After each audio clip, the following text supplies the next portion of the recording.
여러분 안녕히 주무셨습니까? 우리가 잠든 사이 어떤 일이 있었을까요? 저희 굿모닝 글로벌과 함께 챙겨보시죠. 미국 증시 마감까지 5분도 남지 않았습니다. 이날 미국 증시는 매우 강력한 반등으로 시장을 마감하게 될 것으로 보이는데요.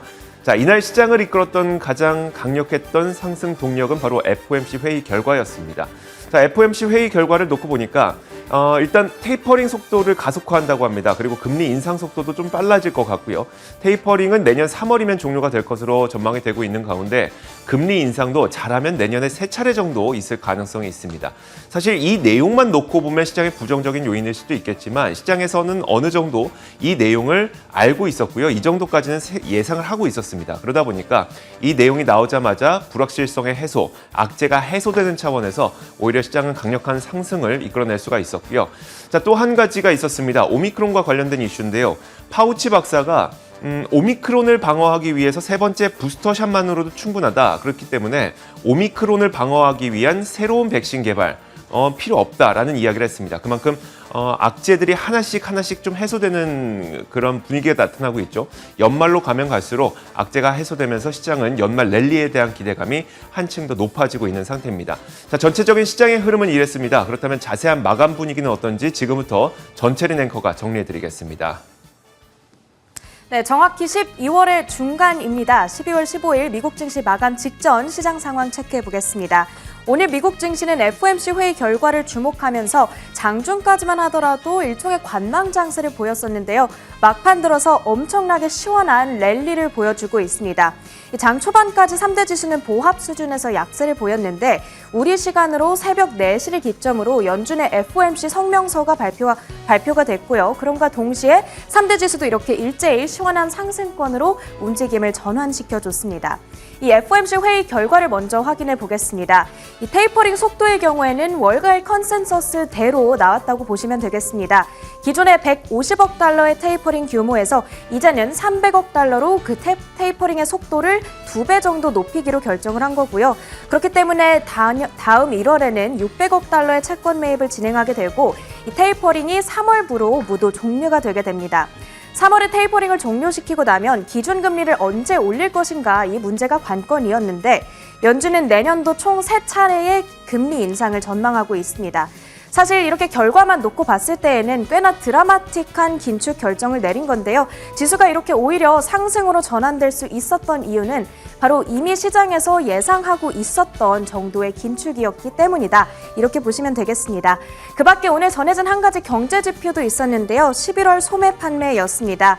전월 대비 0.3% 상승을 기록하면서 시장의 예상 수준이었던 0.8% 증가에는 크게 못 미쳤습니다. 그렇지만 시장은 이런 경제 지표를 따돌리고 지금 강한 랠리를 이어가고 있는 모양새입니다. 이런 재료들 속에서 섹터별 움직임은 어떻게 나뉘고 있는지 확인해 보도록 하겠습니다. 사실 장중까지만 하더라도 6개 업종이 상승하면서 이 업종별로 꽤나 나뉘는 그런 모습이 나타나고 있었는데요. 장 막판 들어서 전 업종이 상승으로 반전이 되고 있습니다. 그 안에서도 특히나 헬스케어, 부동산, 유틸리티 등과 같은 이 경기 방어적인 섹터들이 조금 더 시원한 강세를 시원해주는 모습이고요. 이제는 맵을 열어서 조금 더 구체적인 종목별 분위기들도 확인해 보도록 하겠습니다. 일단 종목별로 보면은 기술주를 체크해 볼까요? 기술주 체크해 보면 애플이 강세를 주도해 갑니다. 상주 가운데서 애플이 2%대의 강세를 시연해주고 있기 때문에 현재 지수 전체의 상승을 받들어주고 있는 그런 모양새가 나오고 있고요. 마이크로소프트와 넷플 역시도 전일 하락한 이후에 오늘은 강한 반등으로 전개가 되고 있습니다. 그 밖에 경기 방어주들의 퍼포먼스도 굉장히 좋게 전개가 되고 있는 하루가 되겠습니다. 자, 그 외에도 오늘장 전해지고 있는 이 특징주들 굉장히 큰 폭으로 움직이는 종목들이 많이 있습니다. 일단은 마감 직전 시장 상황을 여기서 정리해 보고요. 잠시 후 모든 거래가 종료된 이후에 돌아와서 남은 이슈들 체크해 보도록 하겠습니다.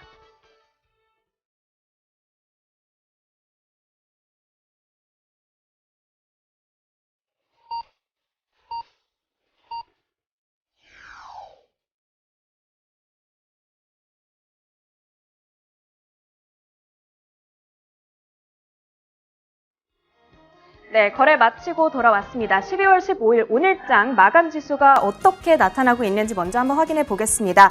다우지수입니다. 다우지수 장 막판 2시간 정도 가량 동안 엄청나게 시원한 상승세를 시현합니다. 오늘장에서 300포인트 상승을 기록하면서요. 이제는 35,800포인트 선 위까지 올라와 있습니다. S&P 500 지수 역시나 0.8% 상승을 하면서 이제는 4,670포인트 선을 상회하고요. 나스닥 지수의 탄력도가 오늘 가장 강합니다. 빅테크주들이 나스닥 지수의 상승세를 주도해가면서 1.6%의 강세권에서 오늘 거래를 마무리합니다. 그 밖에 오늘장에서 전해졌던 특징주들 하나씩 확인해 보도록 하겠습니다. 일단 첫 번째로 오늘 일라일일리 이 종목을 가지고 왔는데 가이던스를 업데이트 시키면서 주가 역시도 탄력을 받아갑니다. 2021년도 어닝 전망을 상향시켰고요. 또 내년도에는 더 큰 어닝 상승세를 기대할 수 있겠다라는 전망을 내놨습니다. 그러면서 오늘장에서 10.45%의 강세로 헬스케어 섹터를 주도해가는 모양새 나오고요. 그 다음으로는 미국의 철강 대표주 뉴코 확인해 보도록 하겠습니다. 뉴코의 경우에는 조금 반대되는 분위기입니다. 4분기 가이던스를 공개한 이후에 주가가 하락세를 나타내는데 EPS 예상 범위를 사측에서 7.65달러에서 7.75달러로 전망을 했습니다. 그런데 이것이 애널리스트들의 전망치였던 8.18달러를 하회하는 수준이었습니다.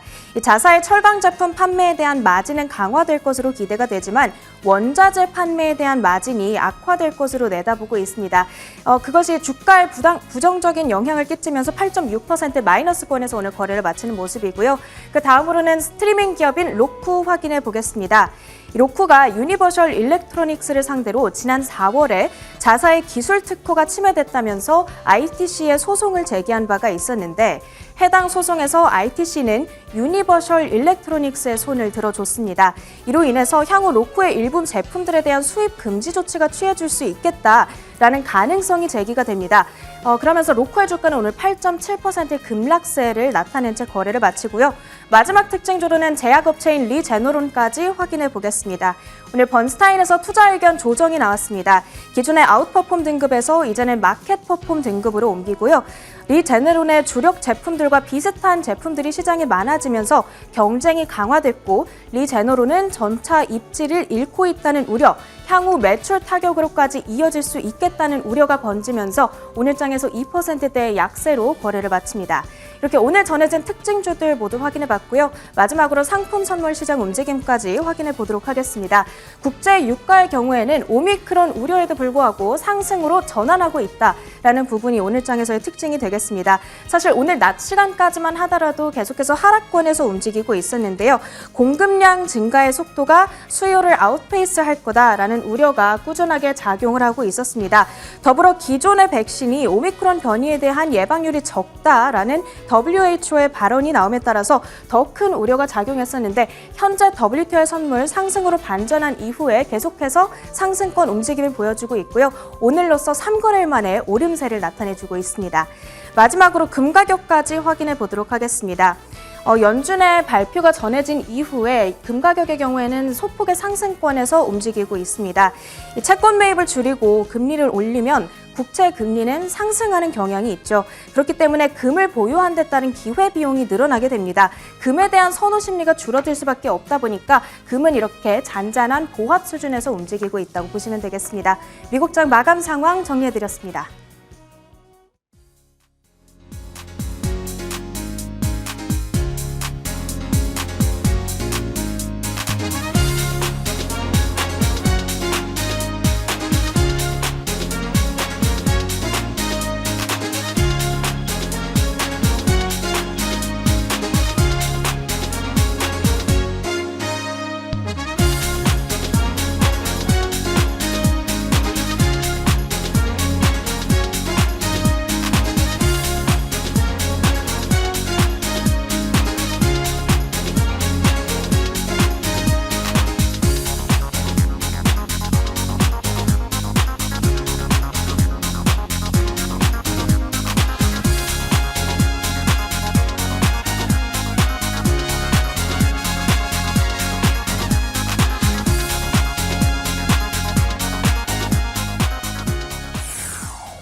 자, 지난 밤새 미국 시장에서 떠올랐던 여러 가지 이슈들을 짚어드리도록 하겠습니다. 애프터마켓이고요. 오늘도 신한금융투자 WM 리서치부 스마트 머니 추적팀 최진석 팀장 함께하도록 하겠습니다. 어서 오세요. 안녕하십니까? 네, 안녕하세요.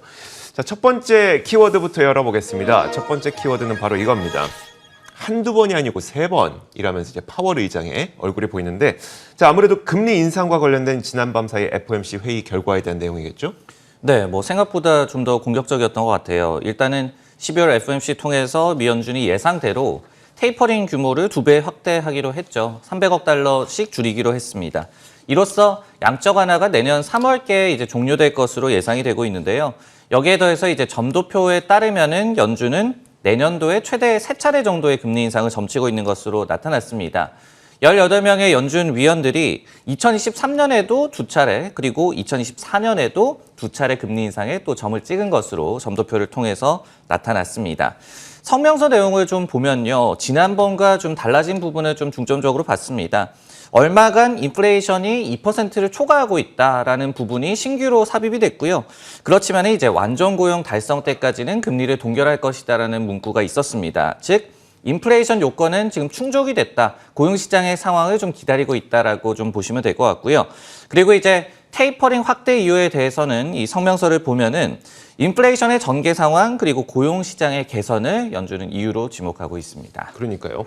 자, 이 소식이 있고 나서 증시는 엄청나게 급반등을 했거든요. 사실 이제 굳이 해석을 해보자면 시장은 이미 알고 있었고 이 알고 있었던 불확실성이 좀 해소가 되다 보니까 확인이 되다 보니까 시장 올랐다라고 뭐 해석은 되는데 사실 이게 뭐 증시 급반등할 요인이야 이렇게 물어보면 또 그건 아닌 것 같기도 하고요. 증시는 왜 이렇게 오른 걸까요? 네, 뭐 저도 개인적으로 조금 놀랐거든요. 네. 이제 시장 반응이 굉장히 격하게 나타나서 한 3가지 정도의 그래도 이유를 한번 생각을 해봤어요. 첫 번째는 뭐 누가 뭐래도 불확실성 해소는 맞는 것 같습니다. 네네. 예를 들어서 모건 스탠리 같은 경우에도 이제 시장이 금리 인상이 어떻게 이루어지고 그리고 얼마나 빠르게 이루어질지에 대해서 아이디어를 얻었다. 그러다 보니까 이 예상 범주로 결과가 나왔고 시장이 안도했다라고 해석을 했거든요. 실제로 이제 CME 페드워치를 보더라도 네. 선물 시장에서 이번 FOMC 전을 기준으로 봤을 때도 내년 말에 이 기준금리가 0.75%에서 1% 갈 것으로 예상을 하는 그 규모가 30%로 가장 높았습니다. 그 비율이. 그렇기 때문에 시장에서도 어느 정도 내년에 뭐 최대 3차례 정도는 금리 인상을 예상할 수 있었다. 그런 부분을 저희가 선물 시장에 움직이면서 좀 볼 수가 있었고요. 두 번째로 제롬 파월 연준 의장이 이번에도 그래도 선을 좀 그었다. 이 부분을 좀 주목해 볼 필요가 있을 것 같은데요. 테이퍼링 종료 전에 금리를 인상하는 것은 없을 것이다라고 얘기를 했고, 그리고 이제 어떤 정도의 이 경제 상황이 나타나야지 완전 고용으로 볼 수 있겠느냐라는 질문을 받았을 때도 광범위한 지표의 달성이 필요하다. 그러니까 아직 갈 길이 좀 남은 것 같다라고 얘기한 부분이 당장 금리가 빠르게 인상되지는 않을 것이다라는 좀 안도감으로 해석이 된 것 같고요. 세 번째로는 경기에 대한 자신감이지 않을까라는 생각이 듭니다. 결국은 이제 연준에서 밝히기로도 경기 상황에서의 진전이 빨라서 테이퍼링 확대한다라고 얘기를 했고, 그리고 이제 파월 의장 같은 경우에도 오미크론 변이가 발생을 한 것이 물론 경기 전망에 리스크로 작용할 수 있을 것이다라고 발언을 했습니다. 하지만은 테이퍼링 확대의 결정과는 무관하다라고 또 얘기를 했거든요. 이런 부분들이 결국은 경기에 대해서 그래도 좀 안심시키는 발언과 함께 금리 인상이 당장 테이퍼링 종료 뭐 직후라든지 아니면 테이퍼링을 하고 있는 상황에서 이루어지지는 않을 것이다. 여기에 더해서 이제 불확실성 해소 이런 부분들이 시장의 급반등을 좀 이끈 것 같고요. 다만 이제 섹터별 아니면 테마별로 좀 뜯어보면은 이번에 FOMC 결과 발표 이후에 급반등이 나타난 섹터가 반도체나 뭐 빅테크, 헬스케어. 그러니까 뭐 밸류에이션 부담이 있더라도 이익 성장이 굉장히 우월하거나 아니면은 굉장히 밸류에이션이 낮거나 이런 섹터로 좀 집중됐던 것 같아요. 오히려 금융은 좀 부진했거든요. 왜냐하면 단기물 위주로 금리가 튀었기 때문에 그 일드 커브가 플래트닝 되는 거는 금융업종에 좋지 않기 때문에 그런 상대적인 부진이 나타났고, 그리고 여기에 또 혁신성장주, 고퍼주는 뭐 낙폭을 좀 축소하는 데 그쳤다. 그렇기 때문에 이렇게 급반응이 나타났어도 시장 전체로 또 오른 것은 아니다. 섹터별, 테마별로도 좀 뜯어봐야 한다. 이 말씀도 꼭 드리고 싶습니다. 알겠습니다. 좀 정리를 해보자면 일단 경기는 굉장히 강하다. 경기가 강하다는 것은 여전히 기업들은 이익을 많이 낼 가능성이 높다는 걸 얘기하는 거고, 자, 이런 가운데 테이퍼링을 종료하기 전에 금리 인상을 너무 빠르게 하진 않을 것이다. 왜냐하면 완전 고용을 우리는 추구하고 있기 때문이다. 자, 이런 것들이 시장을 전반적으로 굉장히 강력하게 이끌었다고 보시면 될 것 같습니다. 자, 이렇게 첫 번째 키워드 살펴봤고요. 이어서 두 번째 키워드 보도록 하겠습니다. 자, 두 번째 키워드는 바로 이겁니다. 팍팍한 주머니 사정이라는 키워드인데요.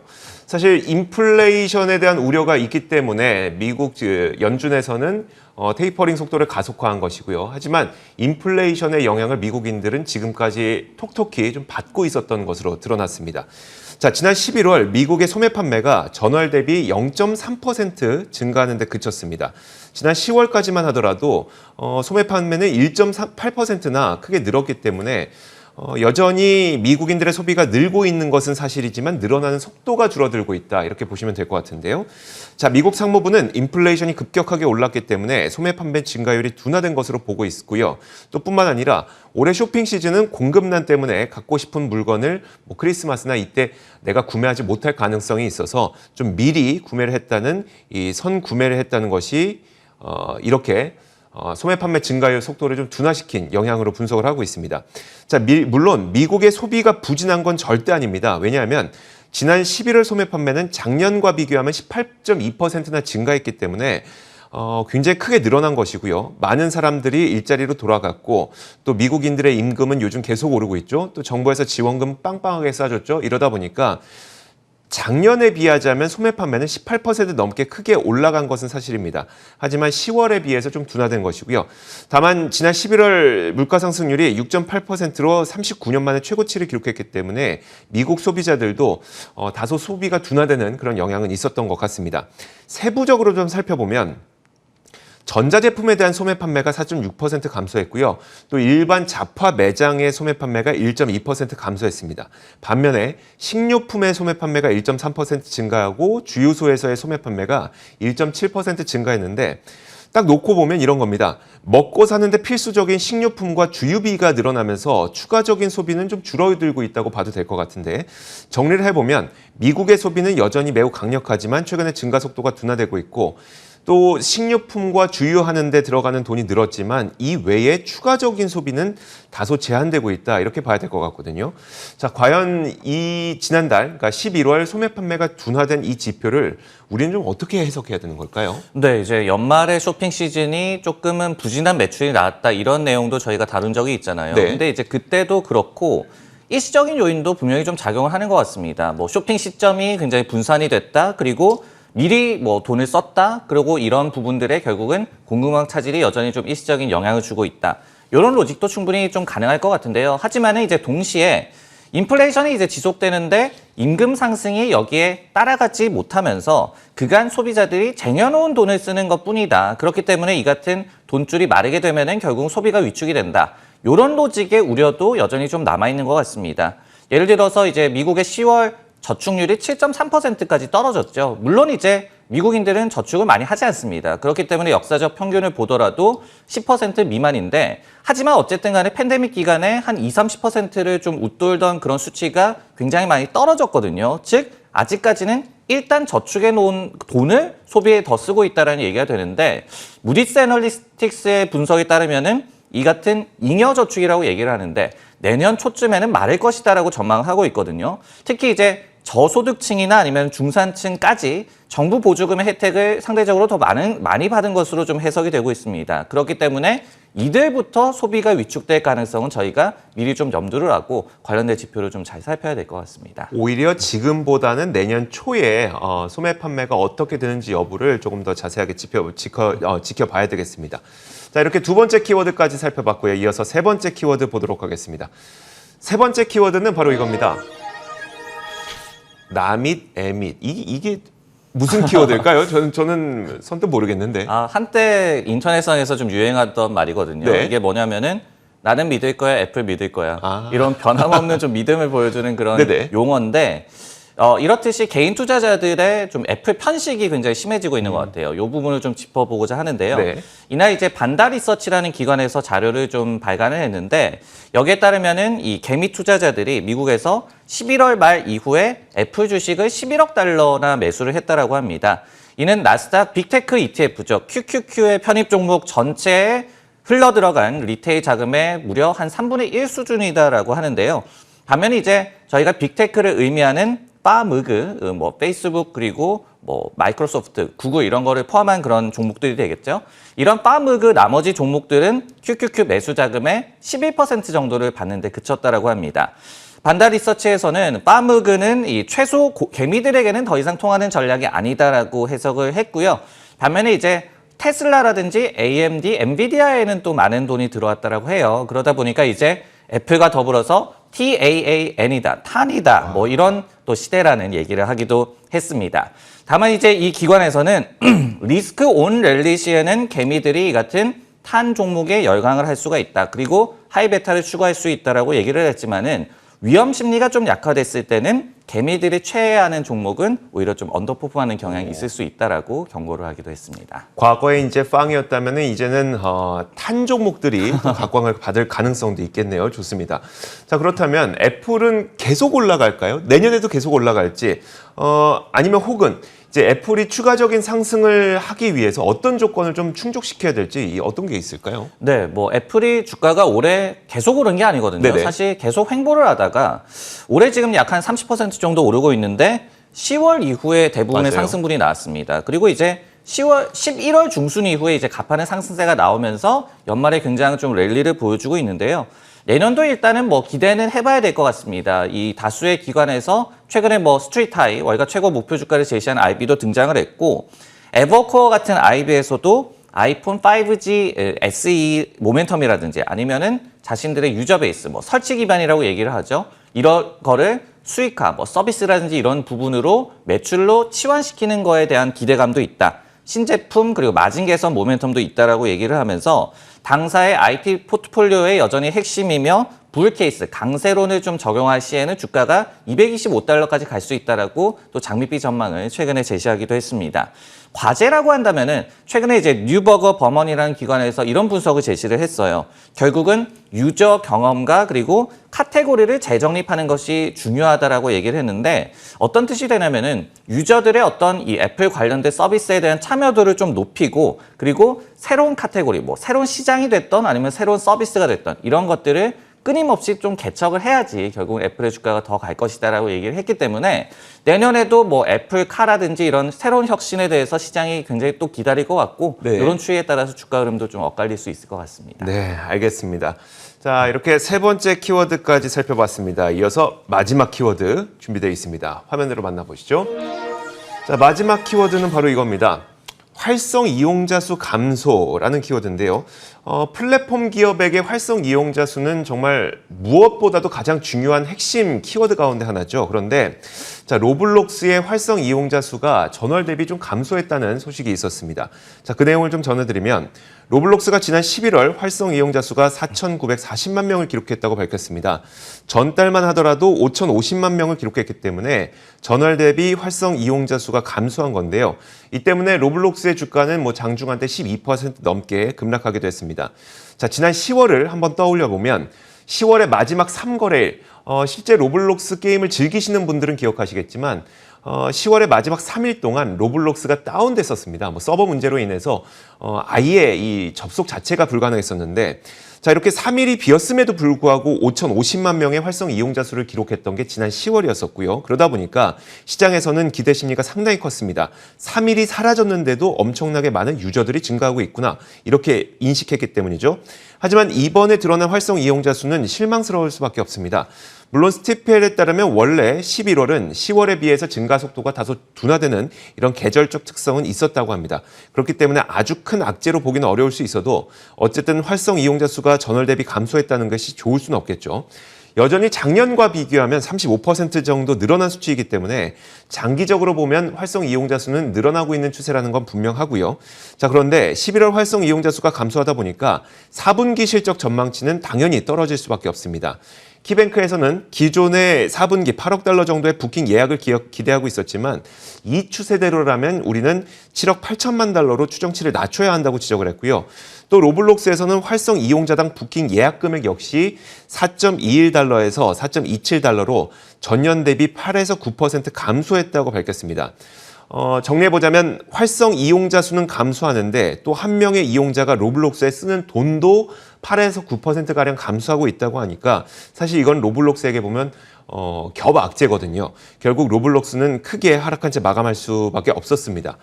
자, 이 정도의 어떤 그 중간 실적 결과가 나오다 보니까 우리는 로블록스에 대한 어떤 기대 심리를 낮춰야 되나 이런 생각이 들거든요. 월가의 시각은 어떨까요? 네, 전날에도 이제 11월 비디오 게임 판매가 전년 대비 10% 감소하면서 6개월 연속 증가세를 끊었다라는 그런 내용이 전해졌어요. 근데 이제 로블록스도 아직까지는 뭐 게임 관련주죠. 그러다 보니까 최근에 호시적도 발표를 했었고 그리고 메타버스 테마가 워낙 좀 부상을 하다 보니까 편승해서 가파르게 좀 오르다가 최근에는 또 주춤하고 있는 그런 모습이 나오고 있는 것 같습니다.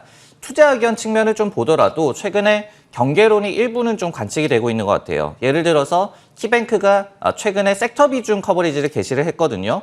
그러면서 온라인 게임 시장의 위너는 맞다. 하지만은 잠재적인 악재도 존재한다라고 얘기를 했는데 어떤 거를 지적을 했냐면은 어린 유저층을 많이 좀 확보를 하고 그리고 그들의 어떤 상호작용을 창출한 점은 성공이라고 평가할 만하다라고 얘기를 하면서 이 유저 베이스가 고령화됐을 때, 그러니까 좀 나이가 들었을 때는 결국 이제 레저라는 측면에서 게임을 벗어나서 네. 다른데 이제 돈을 쓰기 마련이거든요. 그렇기 때문에 뭐 고객의 이탈 가능성이라든지 이런 부분들이 챌린지로 다가올 수 있다라고 얘기를 했어요. 이런 네. 의견도 좀 참고하는 게 좋을 것 같습니다. 그러니까 소위 말해서 린저 씨를 기대해봐라 이런 거잖아요. 네. 리니지를 했던 아저씨들이 린저 씨요. 네, 그렇죠.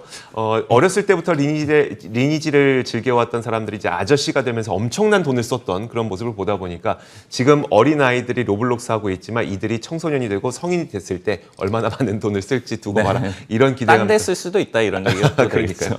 알겠습니다. 자, 이렇게 로블록스까지 봤습니다. 지금까지 신한금융투자 WM 리서치부 스마트머니 추적팀 최진석 팀장과 함께 이야기를 나눠봤습니다. 고맙습니다.